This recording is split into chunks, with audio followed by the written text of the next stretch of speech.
So we have two speakers, and our format today is that each one of them are going to speak, and then we have a few questions at the end if we have time for them. We'd love to be able to have them answer any questions as well. So first of all, you're all familiar with Brandon Freed. He's the Executive Director of the Air Forwarders Association and is one of the country's leading experts on the air freight and cargo security. With more than 40 years of experience, Brandon represents the industry and the association by serving on several federal advisory committees, including the TSA Aviation Security Advisory Committee and the U.S. Department of Commerce Committee on Supply Chain Competitiveness. He also served 3 terms on the CBP Commercial Operation Advisory Committee. While still a forwarder, Brandon joined the Air Forwarders Association and was soon elected chairperson in 2001. He served 2 consecutive terms as chair and remained an active member of the board of directors. In 2005, he sold his forwarding company and was appointed executive director of the association. He also represents forwarders' interest as chair of the advisory board of Cargo Network Services and IATA Company. In Washington, Brandon is the public face of the Air Forwarders Association, testifying in Congress, working with the Department of Homeland Security, and frequently appearing on national media, including CNN, the Wall Street Journal, CBS Market Watch, and the New York Times. A graduate of Syracuse University, Brandon holds a master's degree in business and administration and lives in Chevy Chase, Maryland, with his wife, Kim, and his 2 children, Evan and Jordan. Brandon is visiting us again, and although virtual this time, we're pleased to have him. And I introduced to you Brandon, our colleague, one of our leaders, and certainly now a friend as well. So Brandon, thank you for joining us today. Thanks for having me, Jim. Greetings from rainy Washington, D.C. today. And I know you all could use some of this rain out there. Yes, we could. Yeah. Also joining us is Michael White. He's the president of Cargo Network Services Corporation, or CNS. Mike White is the president of CNS, a company of the International Air Transportation Association. He oversees the company's operation, industry advocacy, industry events, and the CNS cargo account settlement system for over 100 airlines and 2,800 freight forwarding companies. He is a leader in the air cargo industry's efforts to improve air cargo security, e-commerce growth, advocacy, and facilitation. He has held several senior operational and advocacy positions with Frontier Airlines, United Airlines, Cargo Service Center, the Air Transport Association, Trade Network Consultants, Skylink USA, and CNS. In 2008, Mike joined CNS as Assistant Director of Facilitation and Regional Director of Cargo 2000 in the Americas. In 2018, he was promoted to the role of President and reports to the CSN Executive Board of Directors. Mike has served on several key government and industry committees and working groups, including the Customs Gore Commission Working Group on Air Cargo, the Advisory Committee on Commercial Operations to CBP, member of the TSA Aviation Security Advisory Committee, Air Cargo Working Group, and the Canadian Cross-Border Harmonization Task Force. He has served on the 14th and selected again for the 15th term of the Commercial Customs Operation Advisory Committee. Mike has been recognized over the years for his work, including being the winner of the 2018 Air Forwarders Association Jim Foster Award for Excellence, IATA 6-Star Award nominee, the Air Transport Association Bravo Zulu Award for Dedication, the United Airlines Cargo Safety Award, and recognition for work with the FBI. Ladies and gentlemen, I think you could see by the bios of these 2 gentlemen, we have some great speakers in front of you. Help me welcome also Mike White to our group today.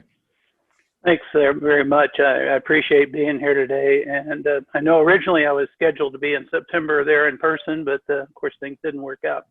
But hope everybody in California and all the West Coast are doing well. And hopefully the fires and weather and things will improve with that and COVID, and we'll somewhat get back to a normal world soon. For sure. Mike, are you in first class on the plane that you're sitting in? I'm sitting out on the wing. They put me outside today. Out on the wing, okay. Right. Very good. No, I'm in North Carolina, actually. I'm just south of DC. Thank you again, gentlemen, and I'll go ahead and let you two take it from here and get started. Well, great. Thank you very much. And I thought what we would do today is Mike and I would have a talk. We work very closely with one another, even though Mike now lives in the Carolinas. He's in DC a lot. Our offices are across the street from one another. And Michael, I thought, by the way, I'm coming to you live today from the top floor of my outside garage, where we've been in quarantine from COVID. I don't have as nifty a background as Michael does, but anyway, we got a shower curtain or whatever it is behind us that shows you we're from the Air Force Association. Michael, before we get started with the gist of our discussion, why don't you walk everyone through what Cargo Network Services CNS is and your role specifically? So CNS, it was created almost 30 years ago after deregulation here in the United States, because IATA operated the settlement system, but the government determined that it was could be considered collusion. So a separate company was created to take care of the settlement operations between the borders and the airlines that we know as CAS. And that's been ongoing for quite some time, and we continue to do that today. And then we are wholly owned by IATA. I report to a board which is made up of 3 people. Many might know Glenn Hughes, who is the head of cargo for IATA in Geneva, and also with our one of the vice president of government affairs in Washington, which I work out of that office most of the time with him with that area, and then also a person who's in charge of our finance. So I kind of cover the gamut of things. My role when I was brought in with CNS was multiple things. You saw me there in Los Angeles. I was the evangelist back then when I first started, so I was working on that side of things. I was also brought in to do Cargo 2000, which was Cargo IQ for the quality sides of things, and then my advocacy role. So that has been my mainstay, and working with CVP, TSA, and all the alphabets of Washington. That kind of covered the gamut because it's so cargo related. And as we've adapted over the years and then taking on this role as president of CNS, I still kind of do all of those sections for the most part, except Cargo IQ has moved over to back to Switzerland. And so anything cargo related is for IATA. I cover that on their behalf, representing the airlines, the international and domestic airlines that are members. I have roughly 96 airlines who serve the United States. Although we have roughly over 250 members worldwide. But I get involved with a lot of different things, and day-to-day stuff comes up you never even thought you were going to deal with because the airlines are always, and beyond airlines, even my forwarders, who we do handle a lot of forwarders on the settlement side, we get involved with a lot of you. And many of you are on this. I was looking through the list today. We've got Mario Tensborough, who's also on the CNS Advisory Board with you, which we have an advisory board made up of independent individuals representing airlines, borders, airports, and ground handling side of things. So we're multifunctional type of outfit. We're not a big organization, but I do rely on my colleagues at IATA quite a bit, because we do have some very important people involved as security, safety, air cargo, anything that touches an airplane. We have those, and those are resources I also rely on as well. So when it comes to cargo, LiQWYD is the International Air Transport Association's go-to man here in the United States, right? Pretty much. Right. Even on the COAC, I was a COAC member on the oversight for customs. I represent the airlines, the international airlines. Anybody serving international, that's my role on the COAC, which comes to an end next year. So if there's any of you out there in the world that want to apply, COAC is currently open. And so Brandon and I both know it's a never-ending job that continues. And I know... so for those, we have some people on the phone who also served on COAC. That's the commercial, right? Commercial Operations Advisory Committee. Well, okay, I'm gonna dive right in because I want to talk about the current state of affairs in the industry. So before we get started, Michael, it's no secret that global connectivity needs to be reestablished and borders need to be reopened to sustain airlines during the pandemic. I want to go over some traffic figures that IATA recently released. This is from July. July traffic was 79.8% below 2019 levels.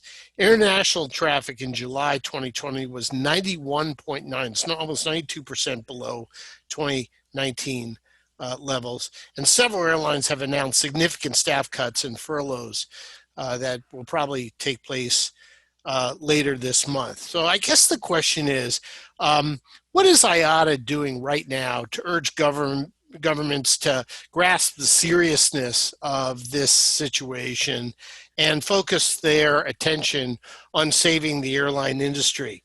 And then I guess the other question is, and probably the answer is, especially based on what's coming out of Washington today, are lawmakers jumping in to help?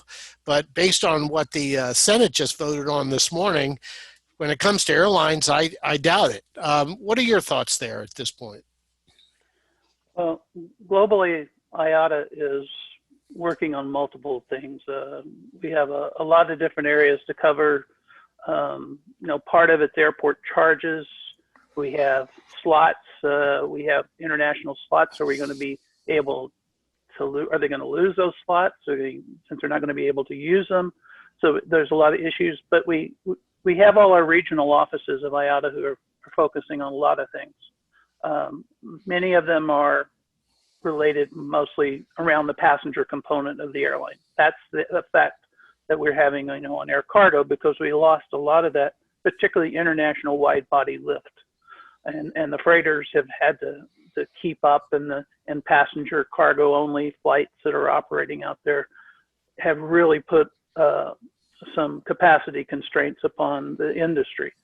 But from my other perspective, we have been focusing.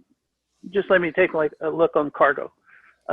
Cargo, we had issues with crews. Crews can't get into airports. We're working with local governments to allow crews to come in and not have to be quarantined for 14 days when they arrive. And how do we turn them around?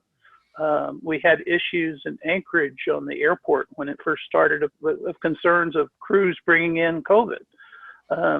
We've got the issues of landing rights, and we've been working particularly with the FAA on allowing cargo to be put into the cabin and removing the seats. That isn't, you just don't take them out and start over. It's a whole regulatory issue of things that we focused with, but from my side with the FAA a lot, just to get to that area that we could put cargo in the cabin, whether it's in the seats or removing the seats. So we have been involved worldwide on a multitude of different things. And let me ask you a question on that, Mike, if I can. It seemed like the FAA took a long time to grant permission for the U.S. carriers to fly these passenger freighters, these think boxes in the seats. Is that my imagination, or did in fact other countries get a jump on the U.S.? Canada definitely got a jump on it, with Air Canada working closely with the Canadian government and to Transport Canada. And within a week, we're able to actually remove seats. FAA took a little longer. The approach was a little bit different because we looked at it in segments. So we first started, okay, can we just put it in the seats? What's the restraining of putting them in the seats, or the overhead bins, or even using the lavatories or underneath the seats? So we looked at that component of it first. But FAA was a little more concerned, and maybe it's related because of the issue with the MAXs and some other things, the old regulatory side of the FAA. It went into a lot of different areas, and maybe rightly so. Because you had to determine how to keep the aircraft safe on board. If a fire occurred, we have no fire suppression system. How are we going to do that? How do we tie the cargo down to the floor correctly? I will say Transport Canada was a little closer hand in hand with Air Canada being the major carrier, and they brought in engineers and sat down for like a week in the room and got it done. FAA was a day-to-day phone call going through regulatory process, and I think we had to deal with a lot more regulatory issues than Canada did. Other countries didn't do anything. So, it's a safety issue, and those are first of all the right thing to do. And we did come up with some plans. We did get carrier input. We got our safety experts from IATA and for the Airlines for America. Airlines for America particularly was focused on this, and we worked with them. But it came through. It just took about 6 to 7, almost 8 weeks when we needed the capacity for PPE.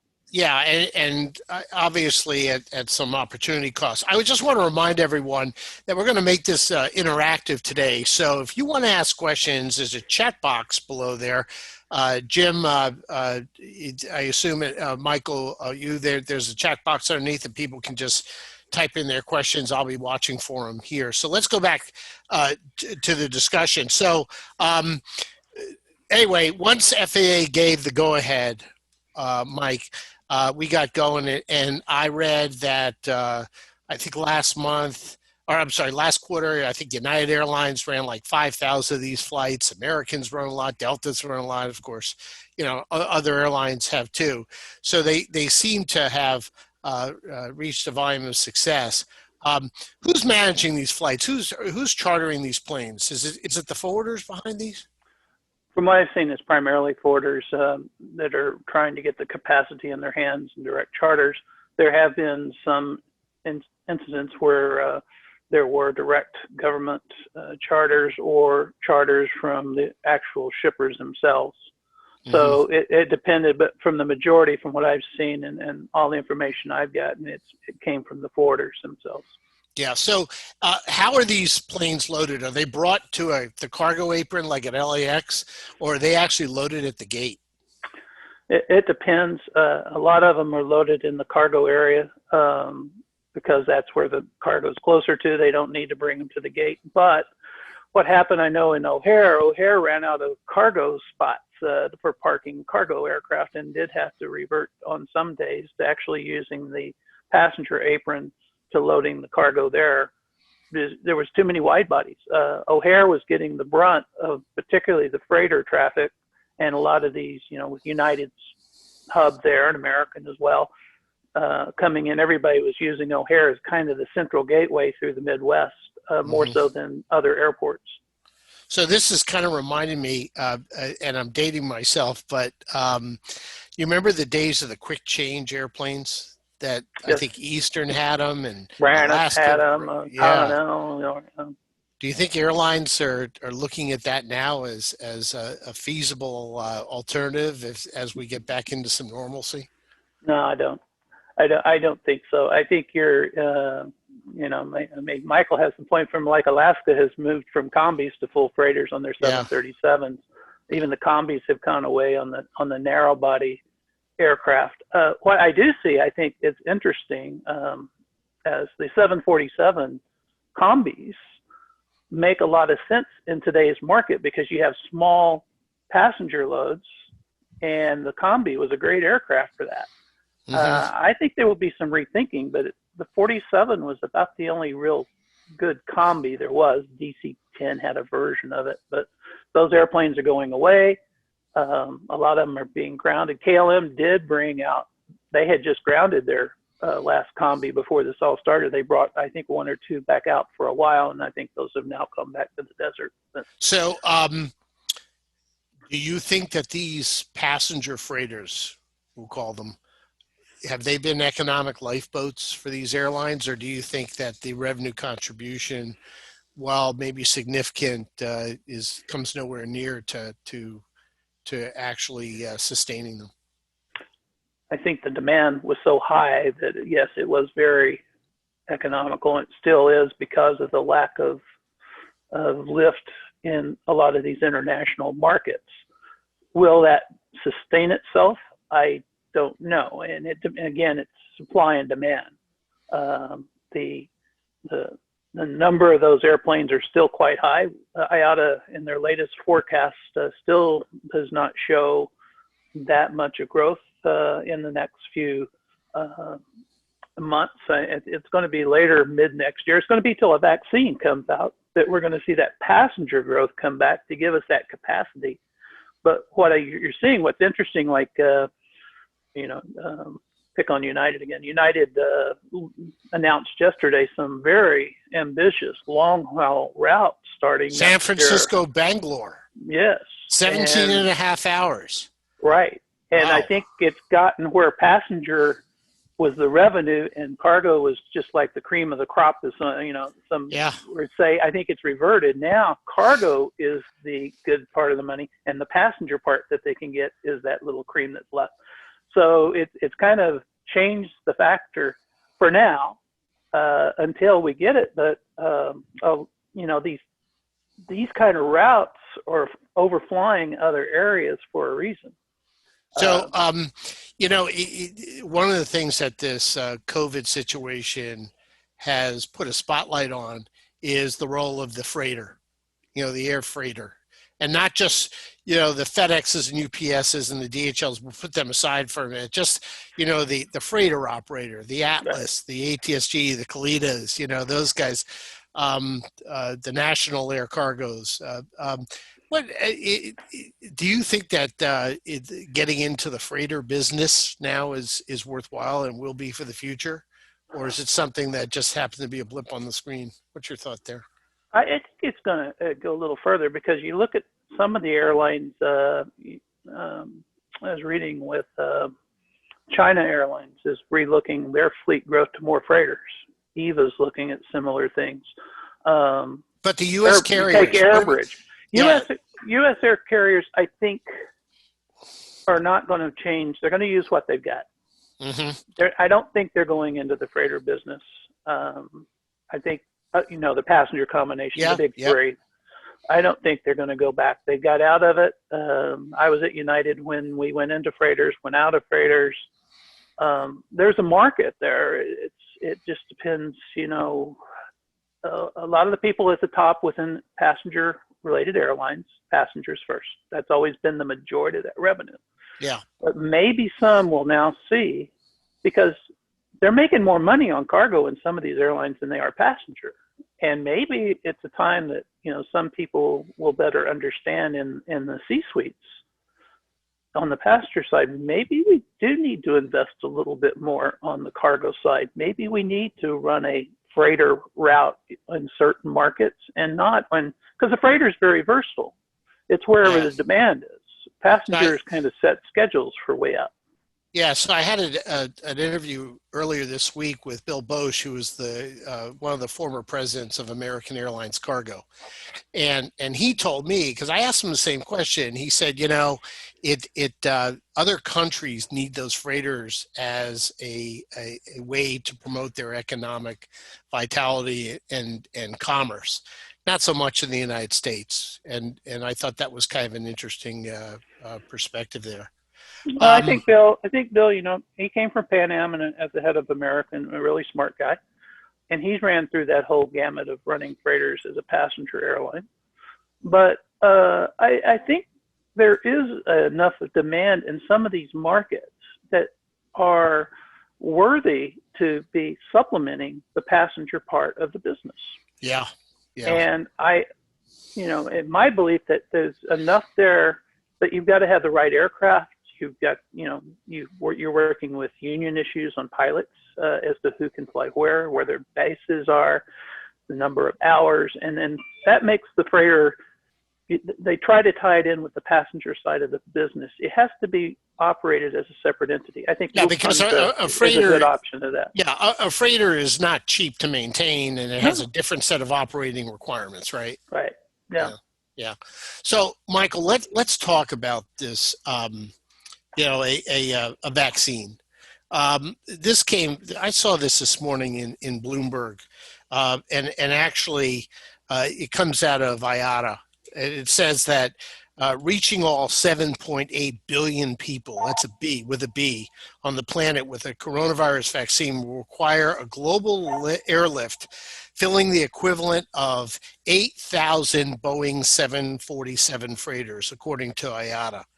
And then the Inspector General, sorry, the Secretary General of IATA said, safely delivering COVID-19 vaccines will be the mission of the century for the air cargo industry, but it won't happen without advanced planning, and the time for that is now.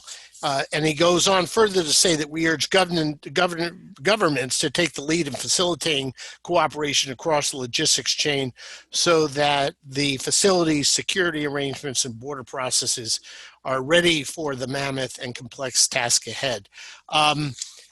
And I don't want you to break ranks with the mothership, but do you agree with him on that? I agree. I agree with most of what was said there. The Director General did not call me and ask me, but I will. I don't always agree with my flying friends in Geneva, but mostly so. I mean, it's true, and I have been. I work with Boeing marketing folks and just talking about what's happening. And same thing with Airbus. And we've had a lot of discussions in the last few months. What are you seeing, Mike? What do you see, Boeing?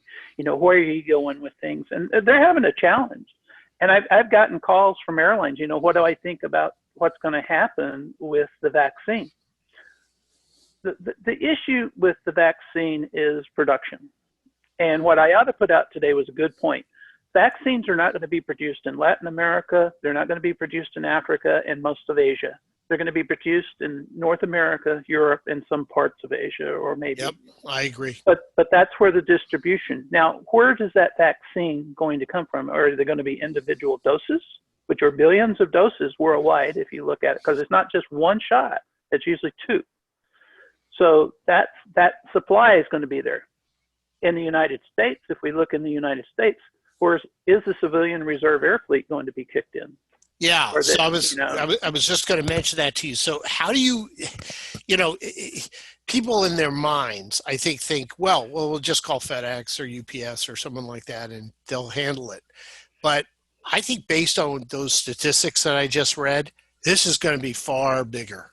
Yeah, it's huge. They're talking 8,000 747 equivalents of needing to be transported, but production isn't going to be all at once. It's going to be continuous. It's going to be growing. And where is it going to be? And will it be the concentrated form that will be distributed to other parts for the production? That's another point. Yeah. But what was pointed out also by IATA today was not just the air portion, but the ground portion. Mm-hmm. There are not highways in a lot of these countries. It's that, you get to the ground portion. So where's the truck? Where's the road networks? Where are they going to be able to get into certain cities and to distribute? This is a global logistics problem that we will have to focus. Companies are looking at it individually, where it's pharmaceutical companies themselves, yep, or their transport partners are getting called. And what network will it go into? Who's going to be the determining factor, or is it going to be supply and demand, and everybody's going to rush for something? Yeah, so I assume there are a couple of types of vaccines. One's a dry vaccine, and that doesn't require the type of handling that a temperature-controlled live wet vaccine, as you said, potentially two doses is going to require. We have questions coming in from the audience. This one comes from Mario Tenembruso. He says, how do you see the situation on the ground in the major hubs and gateways? Will we see any improvement in the handling of the freight? A lot of delays are still at major airports due to insufficient or short workforces. And I think it plays hand in hand into one of the considerations of what we're talking about now, and that's this vaccine. I mean, Michael, you know that we were out at LAX a few months ago. We had a town hall meeting. Gosh, I think we had over 200 people in that room. All concerned about this ground handling thing. And by the way, it's not just specific to LAX, JFK, Chicago, and other airports. Seattle have had this issue as well. That sounds like it's going to get exacerbated. I mean, even, by the way, let me just say this, and that's that even with COVID and the freighters handling all this PPE that's been coming in, and we're not even talking the vaccine, we've seen extraordinary delays. So here you have these forwarders that have chartered these planes at great expense. The airplane gets in here quickly, and they have to wait hours, sometimes even days, to get the cargo. What do you think? I mean, what do you think is going to happen? I have only really heard of a couple of areas that there's been, and it's been the same airports. And I know LAX and worked closely on a project there at LAX for years. But it's Kennedy and it's O'Hare. Those two airports particularly are an issue as to the constraints and the way the airports are built. O'Hare, even though they've added capacity to the facilities and over to the north side in the old military section of the airport, there's road design, there's extra now warehouse capacity. But part of those constraints, and we did a study at JFK last year as well. I mean, I went to visit forwarders, airlines, ground handlers, the Port Authority. It's the same people you guys have all talked to before. And it's kind of like, still cargo is that part, we just put it over there in that part of the airport. That's what the airports are saying. And that's what the airports, I mean, look at the billions and billions of dollars being spent on JFK and LaGuardia. Did you see the cargo sections being built? Now, Kennedy, I will say, does have a cargo plan. And but it's not there yet. LaGuardia, I didn't see one stick of money, and maybe it is, I just didn't see it. But there's no space at LaGuardia, never has been. And we learned from the Los Angeles Airports World Airports Authority out there that cargo redevelopment is somewhere in the offing and the plans, but the passenger redevelopment comes first. So, I mean, right. I know I saw folks from LAWA were registered, and I'm not going to cut down LAWA in any way, but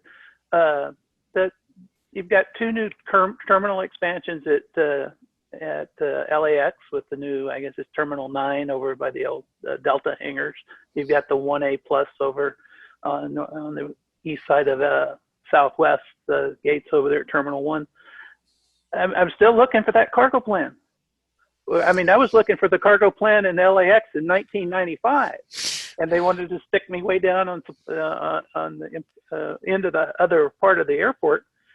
And I fought for that building, and we built the building, but it was a piece of work to work with the Port Authority and the locals, and we breathe cargo. All right, so and now that's part of the. How do we get others to breathe cargo like we do? Right. So now you're going to have your 8,000 freighters, whatever IATA says, hitting these airports. I think that's going to be a challenge. And going back to it, let's go back to this vaccine thing.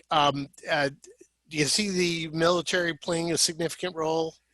I've talked to my friends and a member of the National Defense Transportation Association and the Washington group, and we work with a lot of folks from the Pentagon. The Pentagon has the plan. I would like to see this plan that the military and the Department of Defense is working on. But they do plan, from what I understand, they plan on operating C-17s. Okay, and what about invoking the Civil Reserve Air Fleet?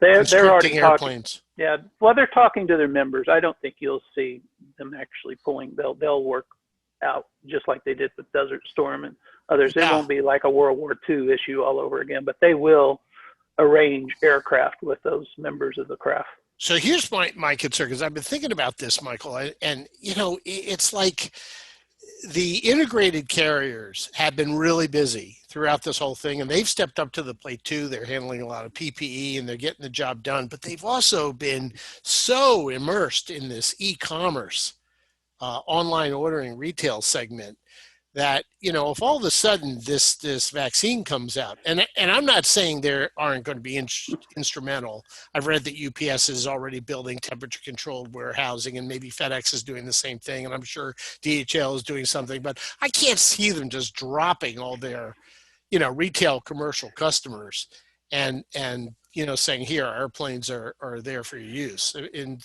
what do you think? No, I don't either. I think just before this webinar, we've had the virtual trade meeting of CBP going on, and today was e-commerce. Yeah. And for the last 2 hours, we've been talking about e-commerce. And what was an interesting statistic that was, 20% of every dollar now spent is e-commerce purchase shipments. Mm-hmm.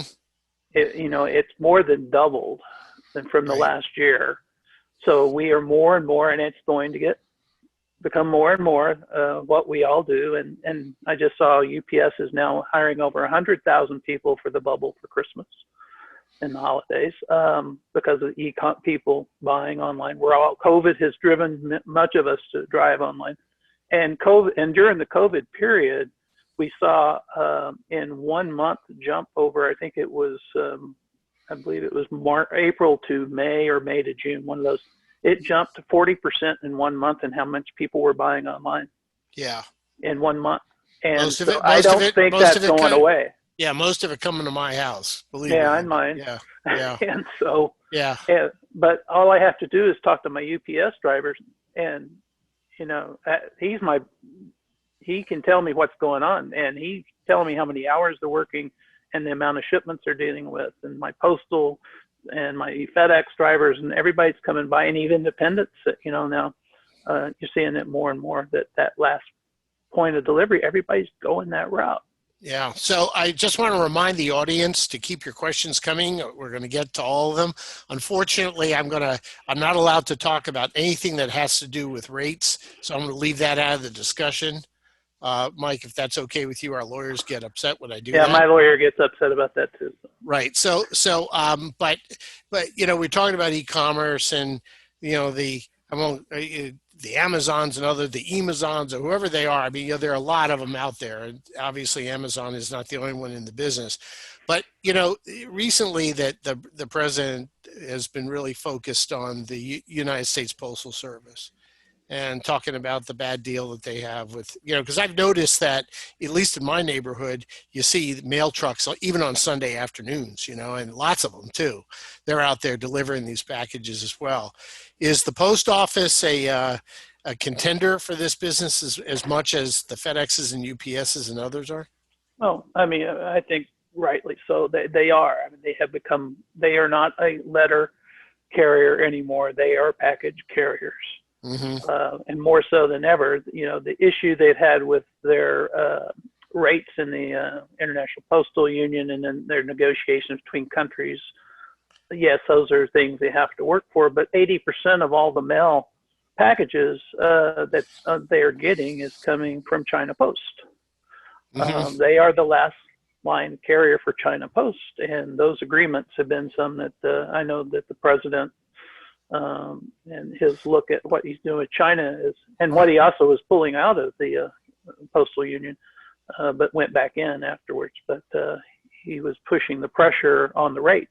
Right, because that Union of Postal Authorities, Universal Postal Union. Right. So that was initially put forth to help developing nations by giving them low postal rates and access to, thereby low rates to get access to markets like the United States.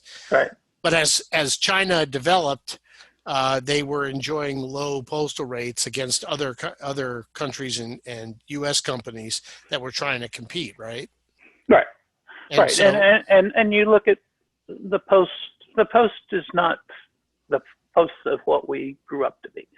It is the international post is become that leg of e-commerce for billions of people around the world. The U.S. Postal Service is this legacy independent agency owned by the U.S. government, overseen by the executive office. Right. And having worked on those many jobs I had was with the Air Transport Association. One of my roles was on behalf of the airlines helping to negotiate the mail rates on domestic and international cargo for U.S. carriers. Because the airlines want that cargo, right? They want the mail on board. They wanted it if it's profitable. Mm-hmm. And the rates in the old days, it was great. Everybody got equal tender. The rates were set. This is what you're going to make. It was great. Then we came with competitive posts. You saw some airlines pull out of not carrying mail. They didn't want to carry mail because the parameters around it was too great, and it wasn't profitable. Why do it? Mm-hmm. Mm-hmm.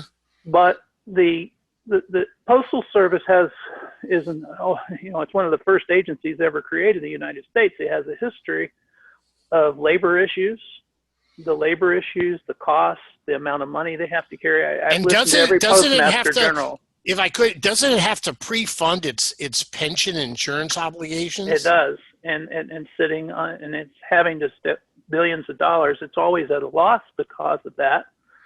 But those are those continuous labor issues that, it's got to be addressed somewhere. Is the post office a corporation of business, or is it a government entity? Yeah. If it's a government entity and we're going to subsidize it, then that's what it is. Because it does affect so many people particularly in rural areas, and people still rely on mail for purposes. So there's a lot and mailers themselves push the issue. We need the post. And there's less advertising mailing, right? That used to be the bad. Not these days. It seems like I get a lot of election material, so I don't know how much time. Yeah, and of course there'll be the ballot issue too. But should the post office be privatized in your view? I believe the post office, I'll leave it at this. The post office should be having to do what everybody else does in the cargo world. They should be making, particularly if it's air. It's a security component. The customs brokerage component should be equal. They are what they are. Mm-hmm. And they should not have an out from one and the integrator. I mean, the integrators have been discussing this issue for years. Yeah. But the post office has changed, and it has to change to meet today's new world, or we as citizens will have to subsidize the Postal Service. All right. So I want to go on to China and China trade for a minute. Just really quick here, I want to just remind everyone we're still accepting questions. Shout out to Steve Langert from Southwest Airlines. He's put a good link in there. If you're not familiar with the Civil Reserve Air Fleet, you can click that on and discover more. Michael, let's talk about China. There have been a lot of changes recently. Not only the Section 301 and the 321 tariffs, which, maybe, I don't know whether they've had an impact or not. All I know is that the imports from China are spiking. So, but that aside, let's look at Hong Kong, because Hong Kong was always seen as something separate. There was a two-government system. Chinese Act 20 years ago when they took back Hong Kong from the British, let it alone, and that's changing, obviously. And the U.S.'s response to how Hong Kong is treated is changing as well. I'm concerned because, Hong Kong over the last 20 years has really developed into a significant air freight transshipment point.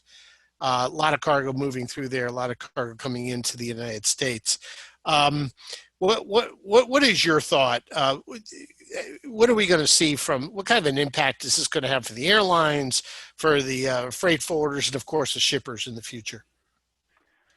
Hong Kong is a political issue, and the U.S. government has made their belief, that it holds that special status, but has now removed its special trading status. Yeah. As of a week or so ago, the enforcement has become that all cargo now produced in Hong Kong has to be made in China.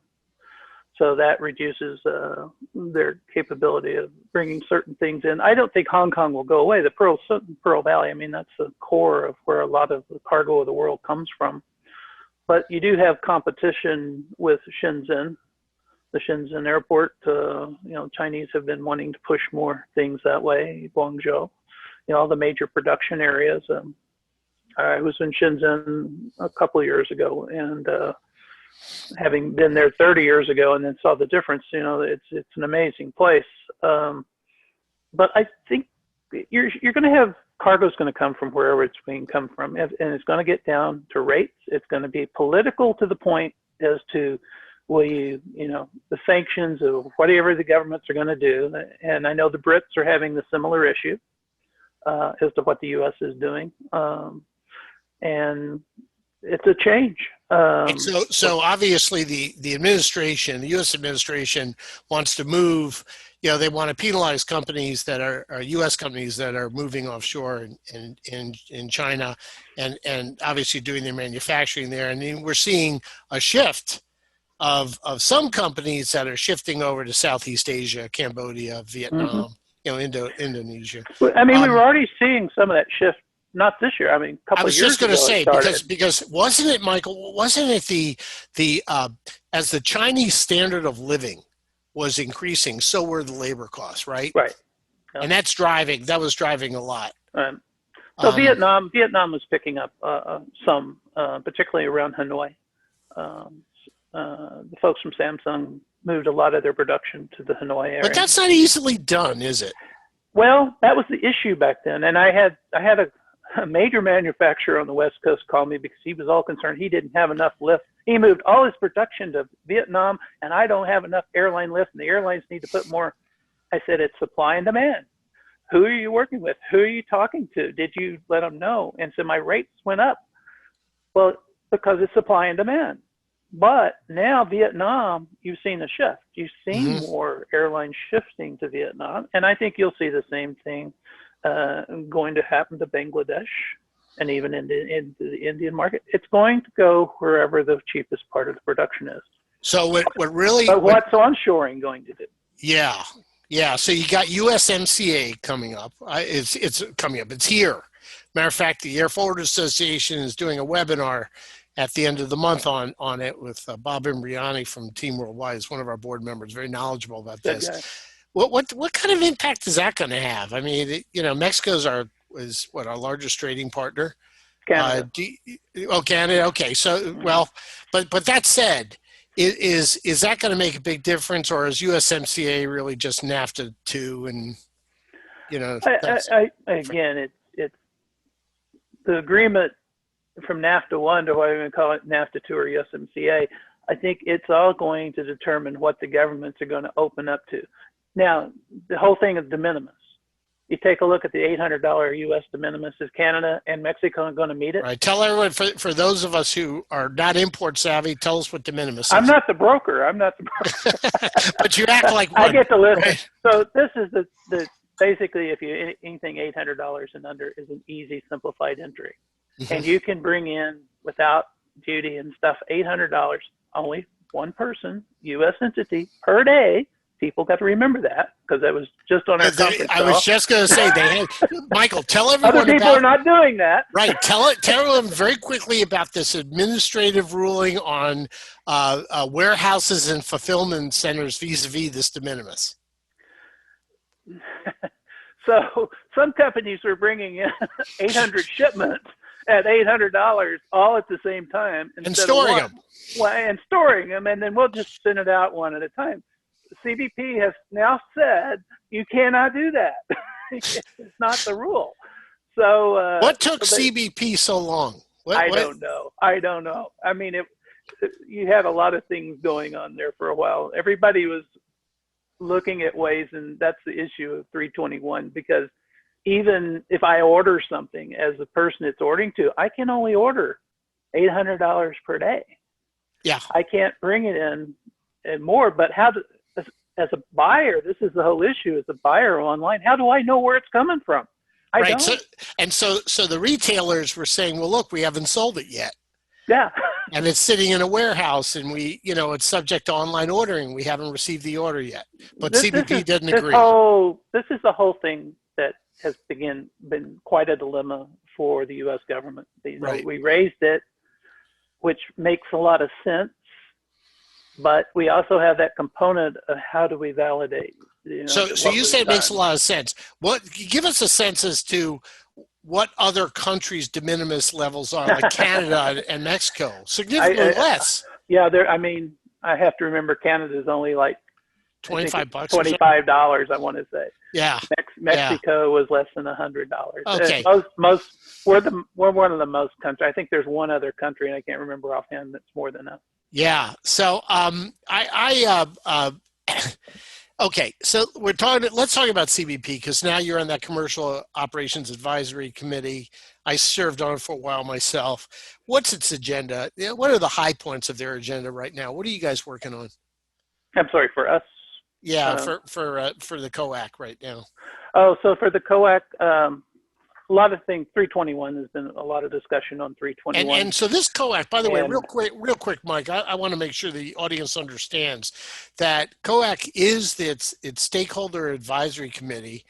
And from my experience, the commissioners there in attendance, as are many of the CBP leaders, they listen. I mean, they don't always. They do. What's the you have differences, of change, and every time you have a change, it's a little variance. But they're very interested, because particularly CBP is our commerce. I mean, they are the ones that control the strings, and they are the largest collector of revenue on behalf of the United States as duties coming in for shipments. So they have a vested interest, and they're very good to work with, and they do listen. But my big push has been on ACE. ACE has been going on forever. We've done the import side. Automated Commercial Environment. And, we've been with this thing now.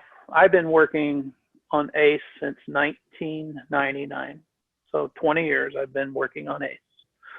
And we still haven't finished it. And this has been my push to CBP. It will never be finished and shouldn't be finished. It should be a never-ending project that needs use of improvement. Isn't it just a work in progress? It is. But the biggest component we don't have is an export system. All right. So hold on a second, Mark, because I'm glad you brought that up. What is CBP doing in the export business?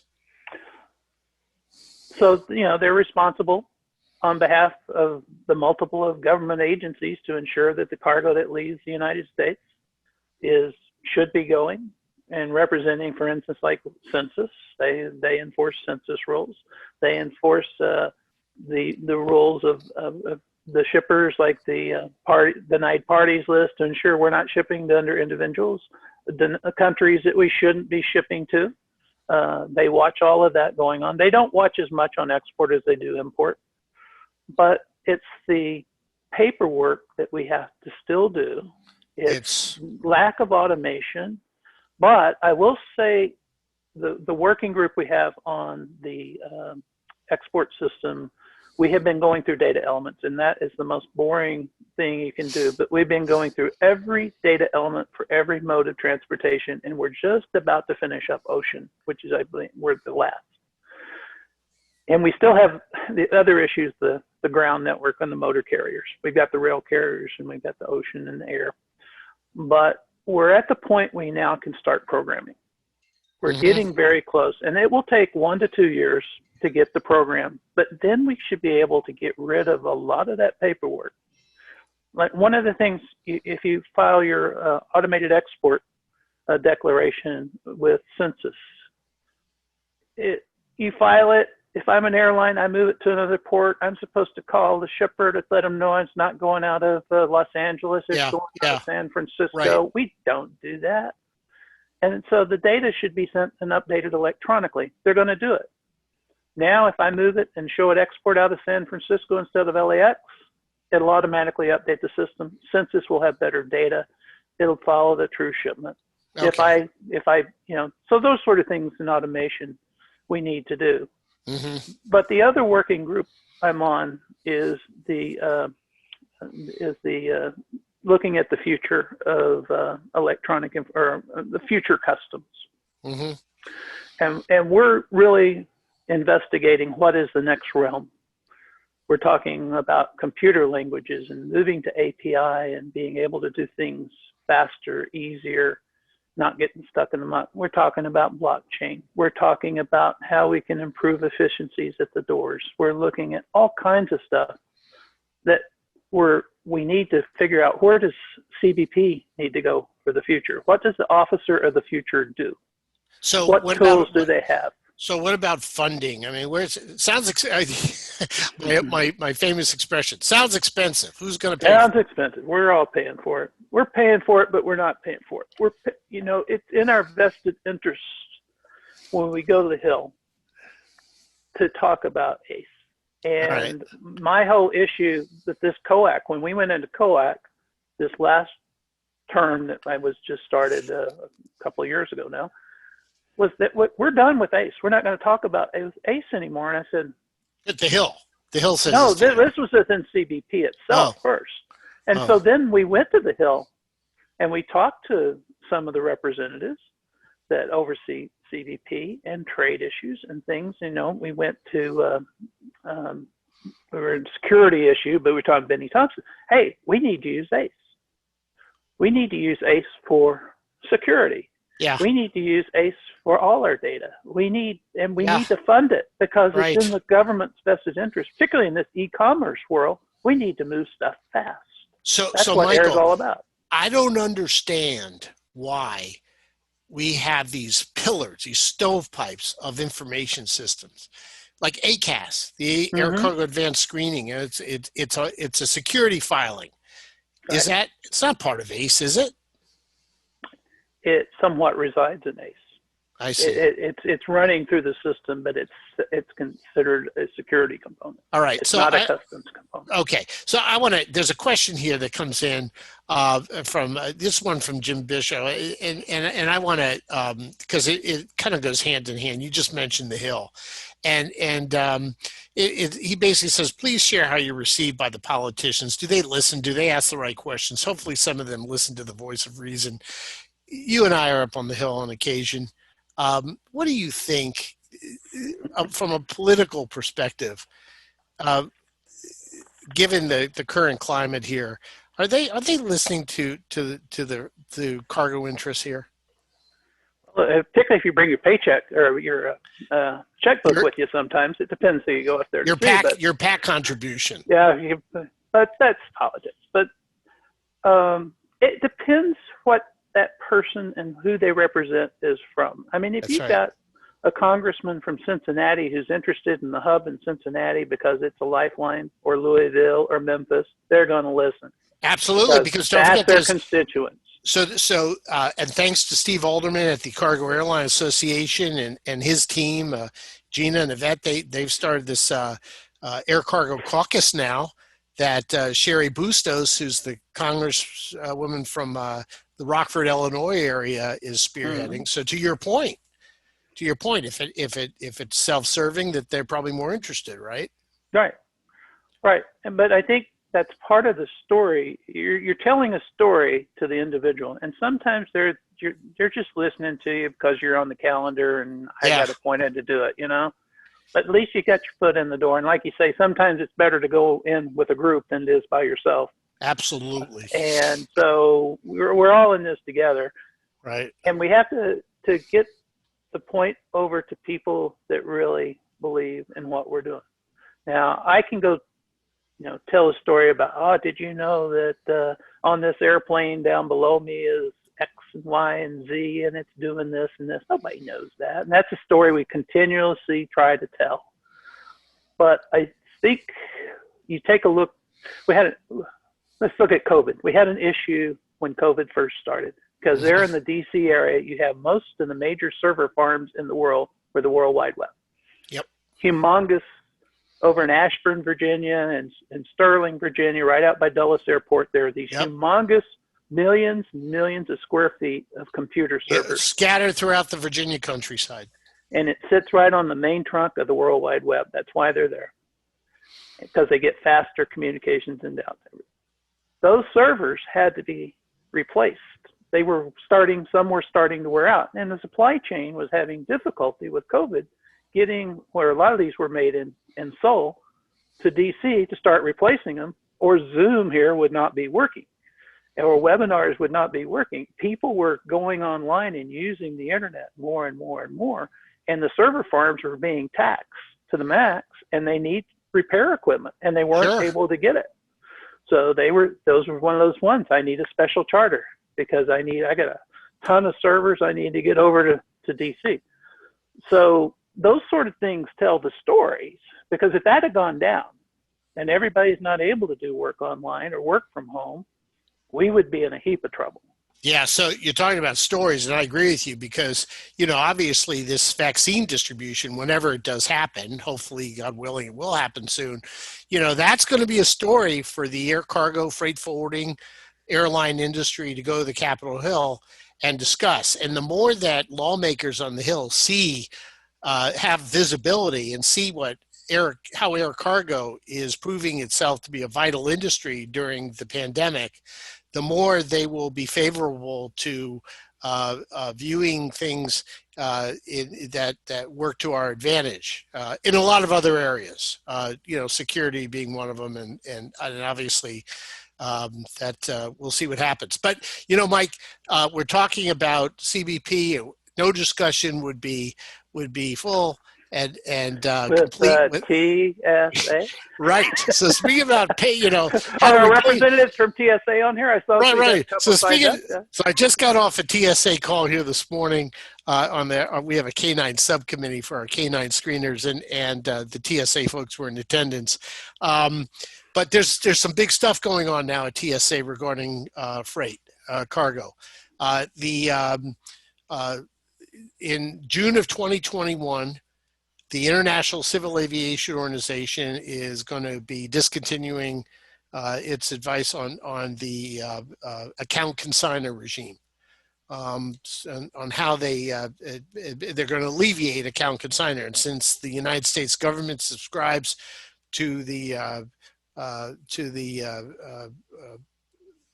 referrals or the recommendations of ICAO, they've sent out a request for information, for comments, basically on an idea that to conform in the absence of account consignor on how you assure security on cargo coming in from warehouses and fulfillment centers and that type of thing.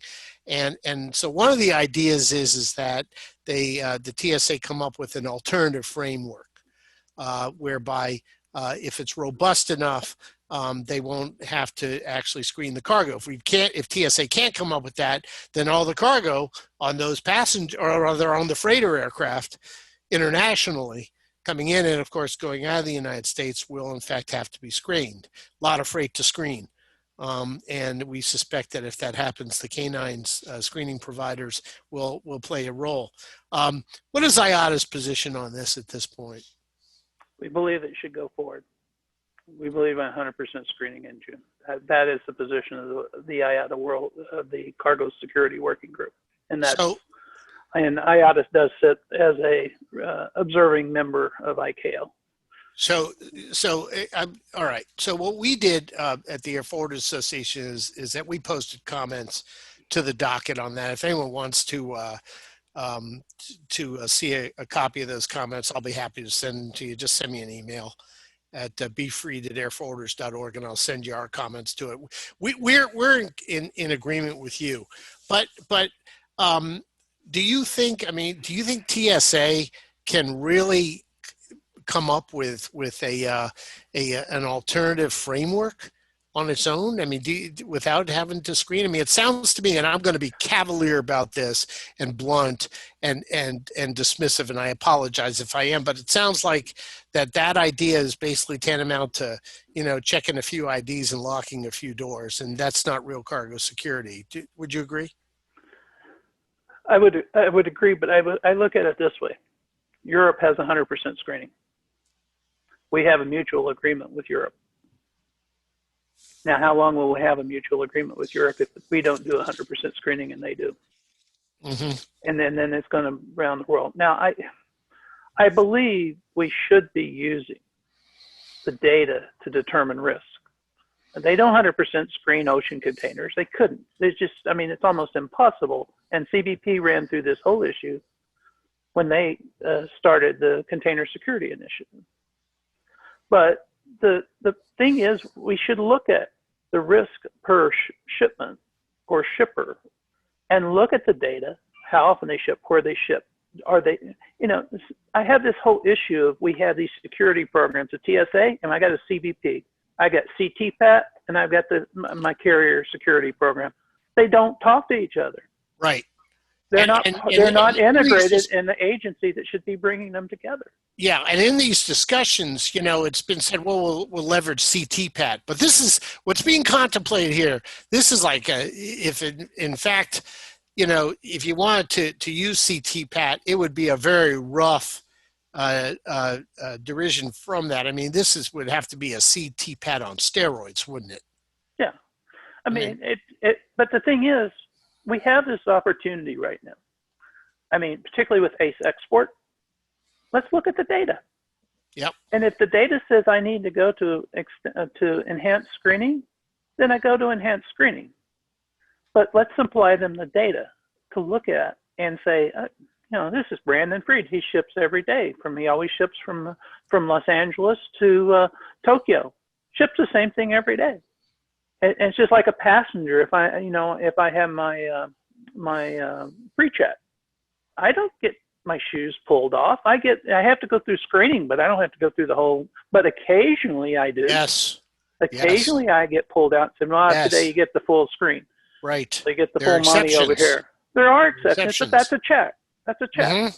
Right. But if I don't know that Brandon ships, I shouldn't say, well, you're an unknown shipper. I'm not going to let you ship at all. You should say, well, I need to go to another version of screening for Brandon because we don't know him. We need to look at this more in depth. We'll watch him a few times, but the national system should be looking and telling us and providing that information in real time.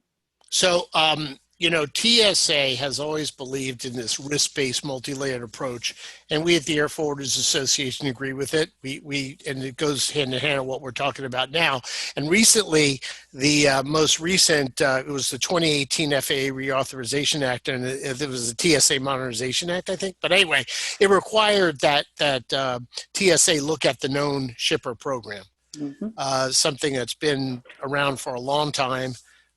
Implemented at the beginning, probably almost 20 years ago, and we sat on a subcommittee for the Aviation Security Advisory Committee on it, and basically gave the TSA administrator, which was basically a 100-page document, and he is apparently now analyzing it now and deciding on the future of known shipper. So, Mike, in this age of screening, should known shipper exist? What's IATA's view on that? Okay, for IATA's position, I think we're at the point that we should also, again, look at data. But the known shipper program is what we've been pushing for. It's time to go away. And we don't have an official position, let's say, on it, hey, it's time to go away. We have said it's time to review the program. Is it of value anymore? Is there a better way to do stuff? And we do believe there's a better way to do things. Right. So I said, at the Air Forwarders Association, I thought was, it's time to go away, but because we're screening at 100% right now. But you know, if Congress is, we don't throw everything out with the bathwater. I mean, there's components of information about all of those known shippers we should continue to use because we have that data of who they are, where they are, who they belong to, but we don't know, does the shipper ship from the same place every day? Yeah. We don't know if they change something, then that should say, hey, they're not shipping out anymore. Maybe we should do enhanced screening for a couple of weeks on it out of here just to see what's going on. They might have just changed markets, but I don't know.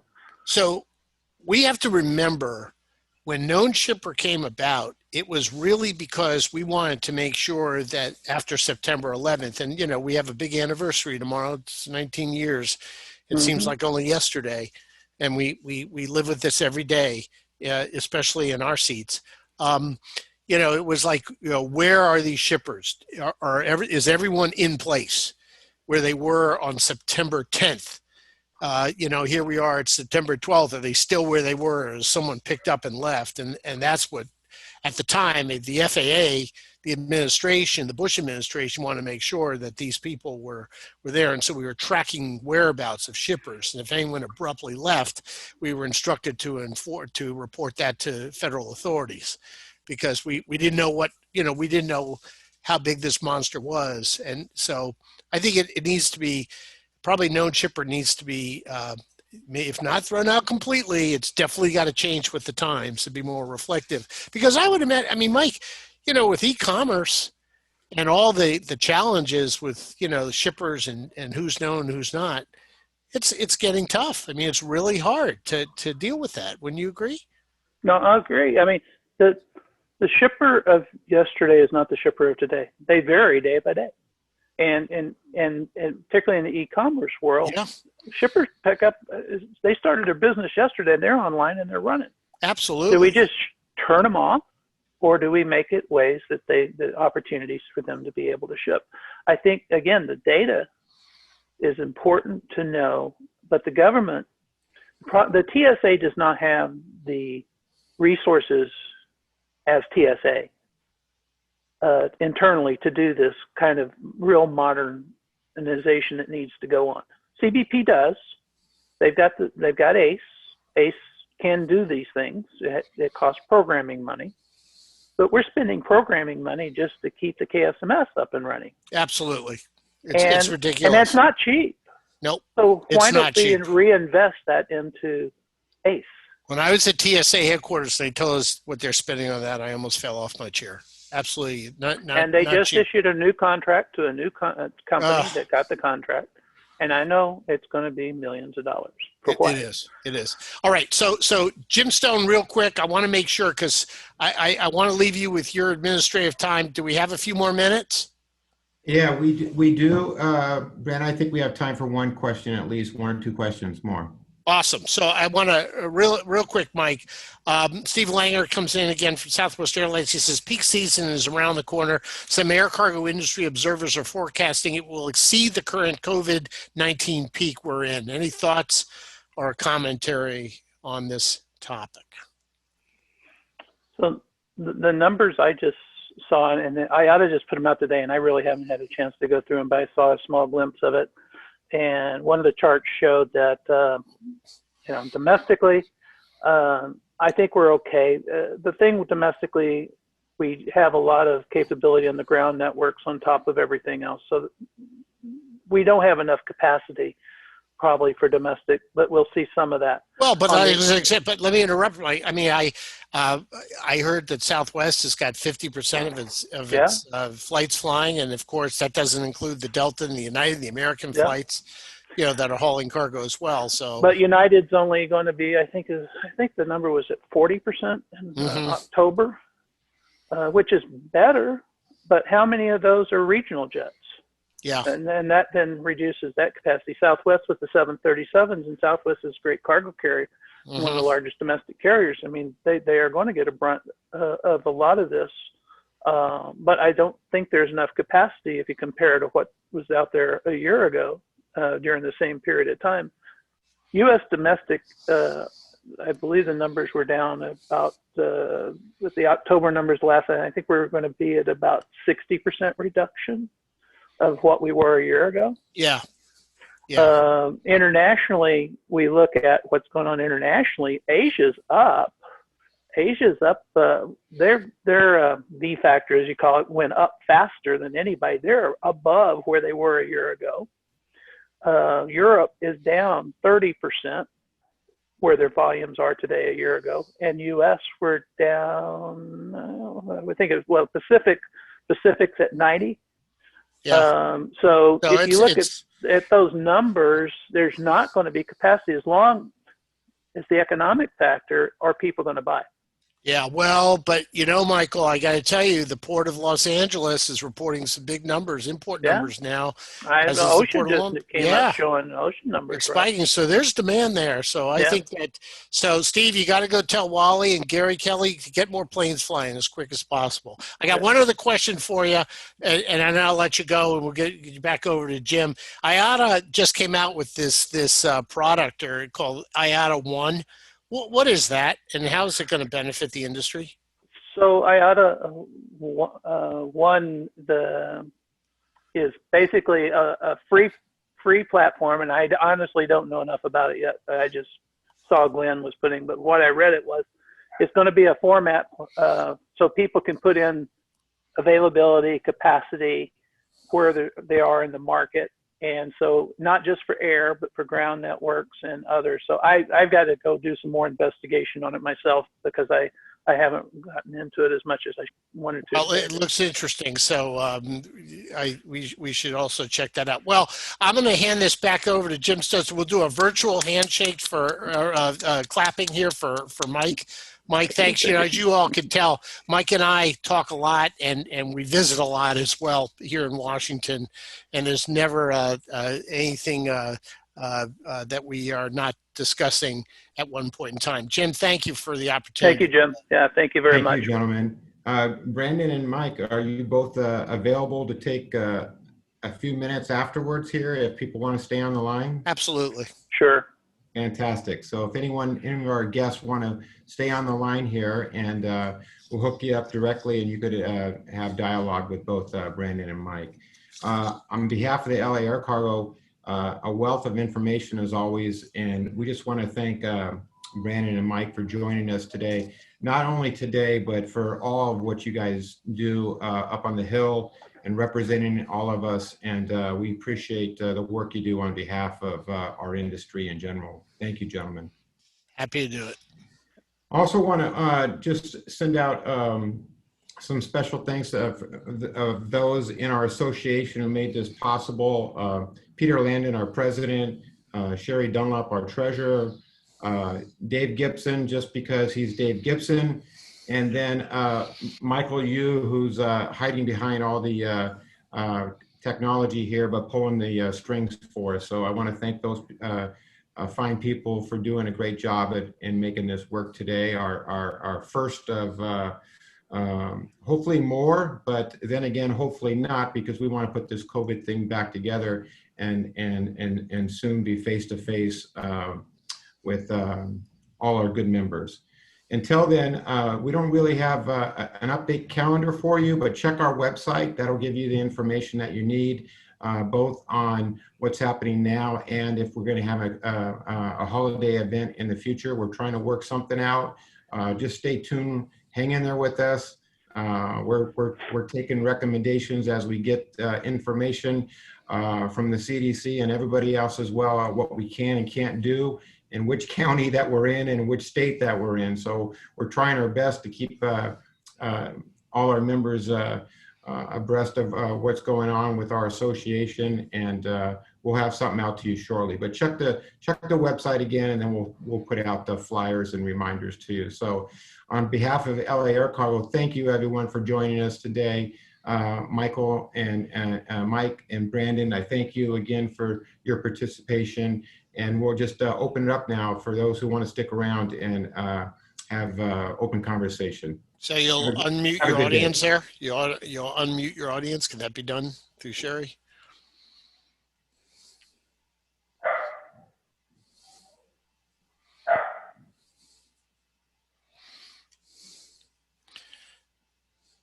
Jim, I hope this thing ends pretty soon. This COVID thing ends pretty soon. I miss coming out and spending time with you.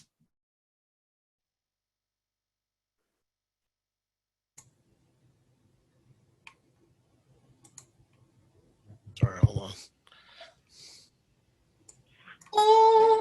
I think I was Michael, you, how we doing? We unmuted? So I'm sorry, I'm right here, guys. I'm sorry. I just, you know, in the land of Zoom, I got people in my office that just walked in. So the last thing I saw was somebody saying wants to unmute me. David Gibson, you have a question for the panel? I sure do. So Great. we just recently found out, well, that we should have our NVOCC license put up in all of our stations. So it was asked of me if it was the same requirement was done, it was for IATA. If our IATA license should be put up in all of our stations. And I reached out to a few other colleagues of mine. They said that that could be a TSA issue, Mike. So I was just wondering if, you know, because the numbers would be out, I'm just wondering if that is a requirement, A, to do, or should we do it, or not? When you say license, I mean, we don't have a license, but we have the accreditation. It's like it's in like a framed. The CNS logo? Yeah. Or the IATA one? The There's IATA. two. The No, IATA. that's up to you. It's up to you. It's just about, okay. It's not our requirement. We publish them if you want to. We love it. You put them up, but that's up to you. Okay, thanks, Mike. Yep. Thank you very much. Yeah, a lot of our members have their CNS accreditation, and they even put up their TSA certification. I guess that's allowed, isn't it? But the TSA's got your IEC number on it. Oh, it's got the IC number. Yeah, that's right. So that would be not wise. I wouldn't think so, but Probably that's what the inspector. Yeah, they're not going to like the fact that number is there. You're absolutely right. Okay, thanks. Sure.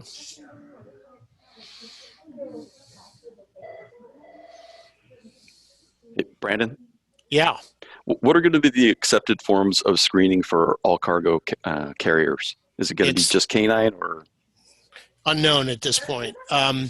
They don't know what this is going to look like.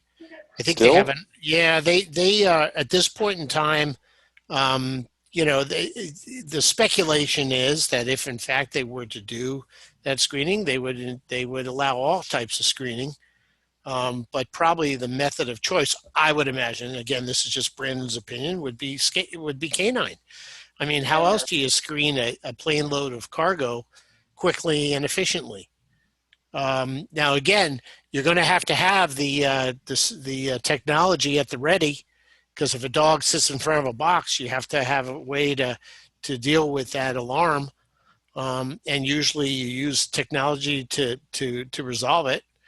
But you know, they haven't really said anything yet, so we'll see. I mean, this is going to be unfolding in the weeks and months ahead, and it should be pretty interesting. I would recommend, by the way, anyone on the call right now, check that docket and see the comments. There were a lot of very diverse comments that are worth reading.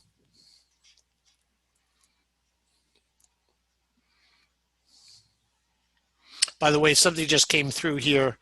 Let's see here. There's a question. First of all, Jim Stone, will this be recorded? Will this session be recorded? Yes, right? Yes, it's being recorded. And we plan to make it available. Okay, good. There'll be more information about that. Go down to Mullins at Mullins International Solutions and her new company are looking at that. Okay. And then Carol Curtin just wrote in, because you can put your TSA certification as long as you white out the IEC numbers acceptable to the TSA in that format. So good. That's good. That's good information. So don't put out your TSA certification without obscuring that number. Just one of the things that's related to our CAS settlement, we review your IAC number.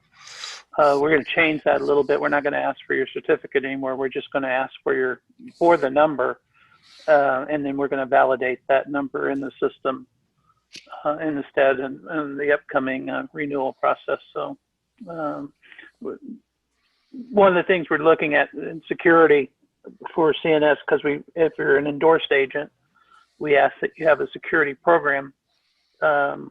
We're not going to have CNS be watching that so much anymore, because TSA also requires you to have a security program. So if you have the number, then we assume that you've gone through the security training for Sure. your TSA program.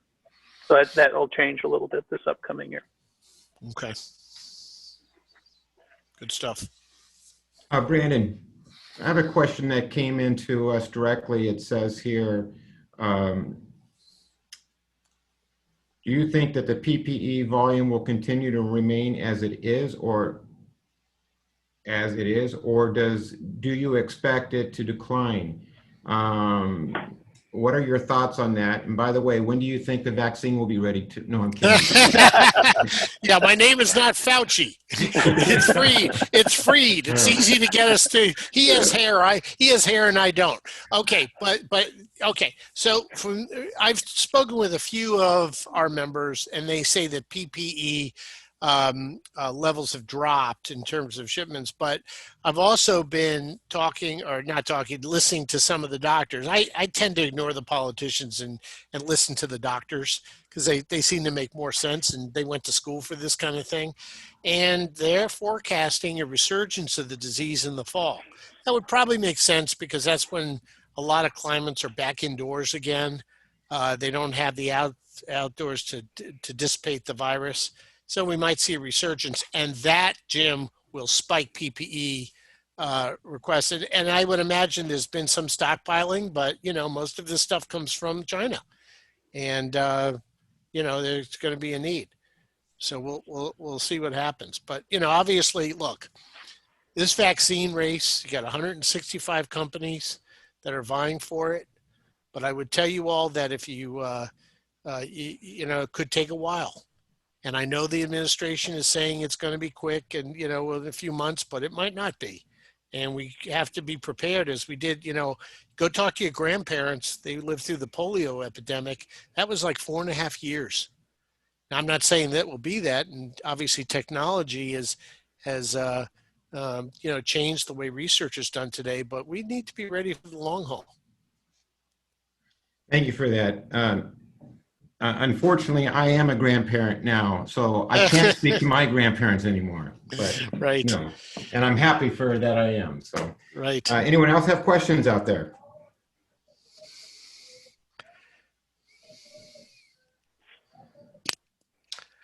Okay. Well, always a pleasure. Thanks for having us today, Jim. Well, thank you, gentlemen. And again, and Sherry and everyone. Yeah, thanks very much. So we'll get that information out to people as well. So okay. And I wish you guys all well, and I hope the hot weather drops off a little bit for you. Yeah, I'll send some of that rain out from here. Please do. Just need it out there for sure. Yeah. Stay healthy and safe. Thank you all. Bye bye now. Okay. Thank you. Bye bye.